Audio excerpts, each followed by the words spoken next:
Friends, अगर आपको Zerodha kite app के अंदर निफ्टी में ट्रेडिंग करनी है, अगर आपको स्पेसिफिकली निफ्टी में इंट्राडे ट्रेडिंग करनी है तो वो आप कैसे कर सकते हैं।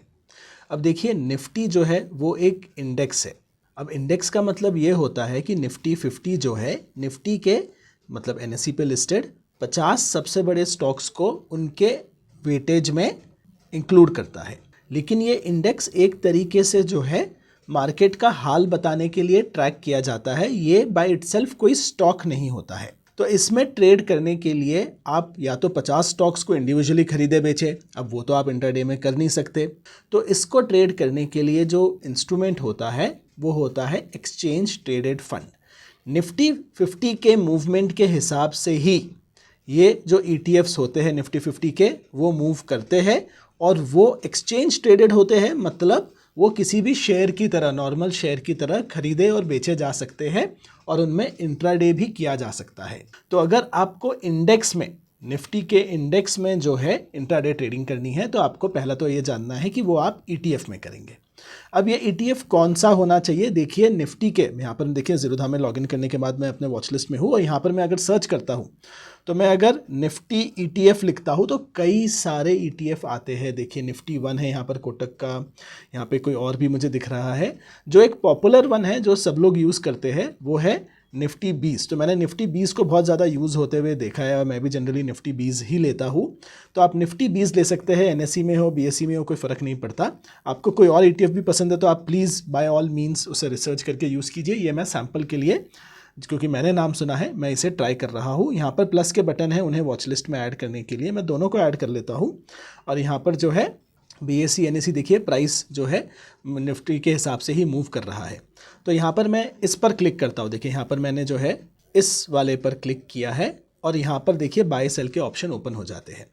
अब यहाँ पर जब मैं बाय बटन क्लिक करूँगा तब हमारे पास अब कई सारे ऑप्शन आएंगे। पहला तो मैं रेगुलर ऑर्डर के अंदर हूँ, यहाँ पे लॉन्ग टर्म और इंट्राडे दोनों ऑप्शन मेरे पास अवेलेबल है। और एक नॉर्मल स्टॉक में जैसे इंट्राडे ट्रेडिंग करते हैं, बस आगे का प्रोसेस वैसा ही है। हम यहाँ पर इंट्राडे क्लिक करेंगे, हम हमारी क्वांटिटी डिसाइड करेंगे और आपको देखिए अभी मार्जिन कैलकुलेशन भी मैं आपको दिखाता हूँ। तो यहाँ पर समझिए मैंने क्वांटिटी 100 डाला, तो देखिए 100 शेयर्स लेने के लिए वैसे 27,000 रुपये लगते हैं, लेकिन यहाँ पे मेरा मार्जिन जो है सिर्फ 5,000 रुपये लगेंगे। वो इसलिए है क्योंकि ये एक इंट्राडे ट्रेड हम कर रहे हैं। तो इंट्राडे ट्रेड में क्या होता है कि आपको ब्रोकर मार्जिन देता है, लेकिन 3:20 के आसपास तक आपको ये स्टॉक जो है, ये पोजीशन को खुद स्क्वायर ऑफ करना होगा। तो इस पोजीशन को हम स्वाइप टू बाय करते हैं, लेकिन ये सैम्पल ट्रेड है, मैं कोई रिकमेंडेशन नहीं दे रहा हूँ। तो हम यहाँ पे बस 10 क्वांटिटी करते हैं सैम्पल के लिए और हमारा मार्जिन बस 550 रुपये का लगेगा। और यहाँ पर अब मैं अपने ऑर्डर्स में पहले आ जाता हूँ। ऑर्डर्स में आने के बाद देखिए ये कंप्लीट हो गया है। ये एक MIS ऑर्डर यहाँ पर हुआ है, इसका मतलब ये इंट्राडे है।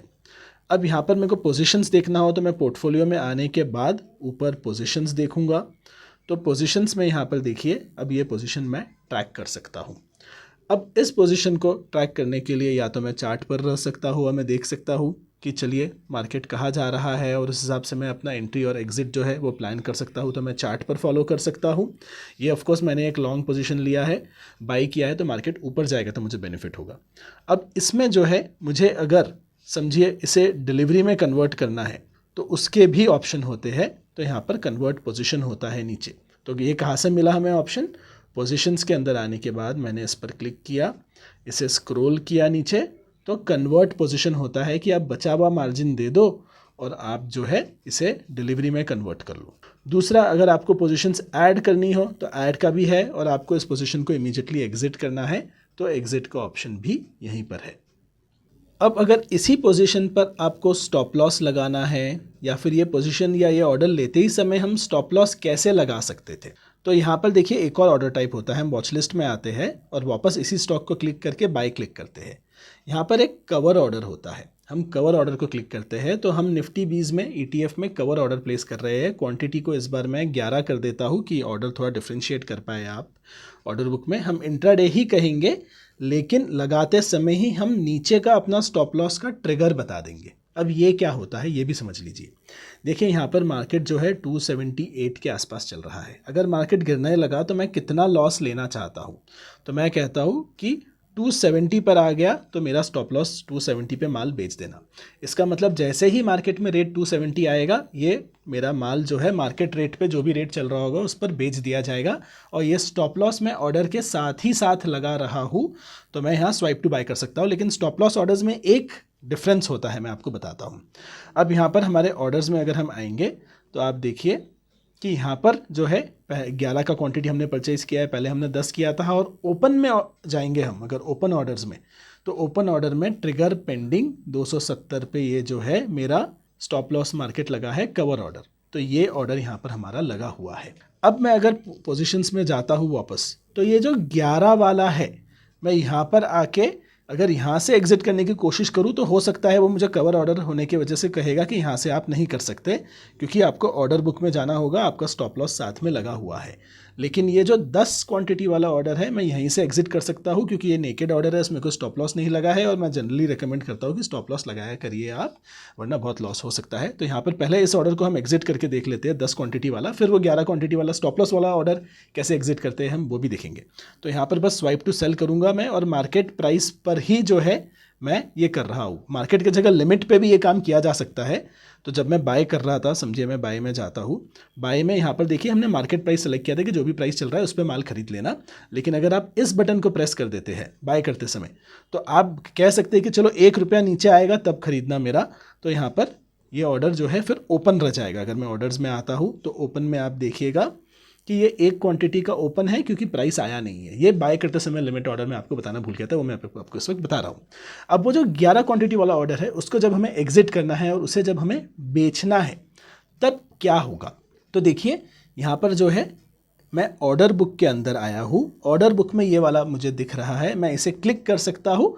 और यहाँ पर मेरे पास एग्जिट का ऑप्शन भी है, मॉडिफाई का भी है। अगर मुझे अपना स्टॉप लॉस चेंज करना है, समझिए मार्केट थोड़ा सा ऊपर चला गया है, तो आप ट्रेल कर सकते हैं और अपना स्टॉप लॉस बढ़ा सकते हैं। तो मैं मॉडिफाई करके कह सकता हूँ कि मेरा स्टॉप लॉस अभी 272 है, और मॉडिफाई कर सकता हूँ। तो मेरा स्टॉप लॉस जो है यहाँ पर ऑर्डर बुक में आप देख सकते हैं अभी यहाँ पर मॉडिफाई हो गया है 272 पर। और अब जो है अगर मुझे इस ऑर्डर को कैंसिल करना है या पोजीशन को एग्जिट करना है, तो मैं एग्जिट यहाँ दबा सकता हूँ। तो मेरा एग्जिस्टिंग पोजीशन जो है वो भी एग्जिट हो जाएगा मार्केट रेट पर, और मेरा स्टॉप लॉस का ऑर्डर भी कैंसिल हो जाएगा, क्योंकि ये एक कवर ऑर्डर था। तो मैं येस प्रेस करता हूँ, वो मेरा एग्जिट हो गया। अब यहाँ पर जो मेरा सिंगल ऑर्डर है वो अभी तक फुलफिल ही नहीं हुआ है, ओपन के अंदर है, क्योंकि मैंने 277 का प्राइस डाला था, मार्केट तो 278 पर चल रहा है। तो इसे मैं जो है कैंसिल करके या तो मॉडिफाई करके मार्केट प्राइस पे खरीद सकता हूँ या कैंसिल कर सकता हूँ। यहाँ पर मैं इस ऑर्डर को कैंसिल ही कर लेता हूँ। तो अब हम अगर हमारे पोजीशंस में जाएंगे तो देखिए सारे पोजीशन क्लोज हो गए हैं। आपके लिए मैंने 2 रुपये का घाटा भी किया है। अब मैं जानता हूँ आप क्या सोच रहे हैं। आप सोच रहे हैं कि इन सब के चार्जेस क्या है। तो एक चीज़ मैं आपको बता देता हूँ, जब आप ये चीज़ बाय करते हो तो यहाँ पर देखिए आप क्वांटिटी अपना डाल दीजिए। जो आपके बाइंग टाइम के चार्जेस है वो आप ये रिफ्रेश बटन जब दबाएंगे तो यहाँ पर आपको वो चार्जेस दिख जाते हैं। ऑफकोर्स जब आप सेल करेंगे तब भी हो सकता है कि कुछ चार्जेस और लगे। तो मेरे चार्जेस का जो कंप्लीट वीडियो है आप देख सकते हैं। लेकिन कवर ऑर्डर या रेगुलर ऑर्डर या ETF में स्पेसिफिकली खरीद बेचने के लिए एक्स्ट्रा कोई चार्जेस नहीं है। जो रेगुलर स्टॉक के बाइंग और सेलिंग चार्जेस है, जो इंट्राडे ट्रेडिंग के चार्जेस है ज़ीरोधा में, वही चार्ज लगते हैं। मैंने जो आपको फीचर्स आज दिखाए हैं उसको यूज़ करने के कोई एक्स्ट्रा चार्जेस नहीं है। आपके कोई निफ्टी ट्रेडिंग के बारे में अगर क्वेश्चंस हो तो आप कमेंट्स में मुझे पूछ सकते हैं।